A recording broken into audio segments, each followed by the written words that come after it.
Aujourd'hui, plus que jamais, on dit que la fumée est un véritable fléau. Avant, c'était quelque chose d'extraordinaire, on en faisait même la publicité. Et aujourd'hui, on dit que c'est un véritable fléau. En fait, on a séparé les populations en deux parties. Ceux qui sont du côté de la vérité et du bien, qui sont les non-fumeurs, et ceux qui sont de l'autre côté, les fumeurs, qui sont le diable. Voilà quelques années, à la télévision, des acteurs très célèbres, comme Fernandel par exemple, faisaient la publicité pour des marques de cigarettes. On voyait Fernandel arriver, après le travail, il disait « Qu'est-ce que c'est bon de fumer une bonne cigarette ?» Un bon moment de détente. C'est-à-dire qu'à l'époque, les gens fumaient joyeux. Les gens fumaient heureux. Ils ne se cachaient pas. Dans tous les films, dans les westerns ou les films policiers, on voyait les gens fumer. Humphrey Bogart fumait. Aujourd'hui, on ne voit plus des gens qui fument. C'est pas bien. C'est mal de fumer. Alors, je ne dis pas que c'est bien de fumer. Je ne dis pas que c'est mal de fumer. Qu'est-ce qui est bien, qu'est-ce qui est mal? Mais je dis qu'aujourd'hui, plus que jamais, il est important de cesser de fumer pour deux raisons. La première, c'est que contrairement au passé, où les gens fumaient joyeux, où les gens fumaient heureux, aujourd'hui, on fume coupable. Dans l'inconscient, on sait qu'on n'est pas bien. Les non-fumeurs regardent les fumeurs d'un mauvais œil. Il fume, il fait partie des méchants, il fait partie des vilains, il ne fait pas partie de notre monde. Là, d'ailleurs, dans les restaurants, on quitte la salle de restaurant en plein hiver et on va fumer dehors. J'ai été fumeur. Je fumais 1,5 paquet à 2 paquets par jour. Et en fait, j'ai arrêté, pas vraiment pour des raisons de santé, mais j'ai arrêté pour cesser d'être esclave, pour être libre. C'est extraordinaire de se sentir libre. Il m'est arrivé une histoire, je vous raconte une petite anecdote. À l'époque, je faisais une conférence, je ne sais plus sur quel sujet, et je ne sais plus dans quel pays, et nous étions dans une salle d'hôtel, une salle que nous avions louée à cette occasion, et nous étions quelques fumeurs. Il était interdit de fumer dans cet hôtel, alors nous avions fumé sur le palier qui était à côté des toilettes.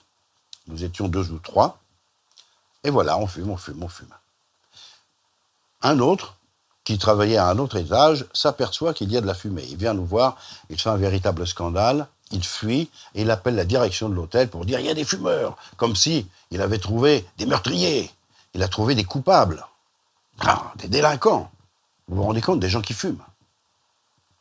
C'est pour cette raison, je pense, qu'aujourd'hui, plus que jamais, il faut s'arrêter de fumer. Alors ça, c'est la première raison. On fume coupable, on fume honteux. Et inconsciemment, ça provoque du stress. Vous allez voir plus tard à quel point c'est important. La deuxième raison, c'est parce que quand vous fumez, vous ne fumez pas, vous n'ingérez pas que du tabac. Figurez-vous que dans une cigarette, il y a environ 4000 substances toxiques, hautement toxiques, dont 50 sont cancérigènes. Par l'effet d'une délicate attention, les fabricants n'ont pas trouvé mieux à faire que d'adjoindre les adjuvants à la nicotine pour renforcer le pouvoir d'addiction naturellement créé par la nicotine. C'est donc, quand on arrête de fumer, on est confronté aussi à ce problème d'addiction, puisque notre organisme, notre corps réclame sa dose. C'est pas vraiment la dose de tabac, parce que le tabac en lui-même, ma foi, c'est pas plus mauvais qu'autre chose. Ce sont tous ces produits chimiques dont on bénéficie. Alors donc, aujourd'hui plus que jamais, à la fois pour des raisons de santé psychologique, pour se libérer de cet esclavage, pour se libérer du regard des autres, pour s'affranchir de cette obligation, et aussi pour des raisons de santé physique, parce que c'est quand même des cochonneries qu'on nous donne, je pense qu'aujourd'hui, plus que jamais, il est important d'arrêter de fumer. Dans la formation que je vous propose, j'utilise des méthodes simples, claires, nettes et précises. Et au bout d'1 mois, si vous pratiquez tous ces exercices, vous n'aurez plus envie de fumer. Et d'une manière tout à fait naturelle. J'ai essayé, quant à moi, plusieurs méthodes à l'époque, quand je voulais arrêter de fumer.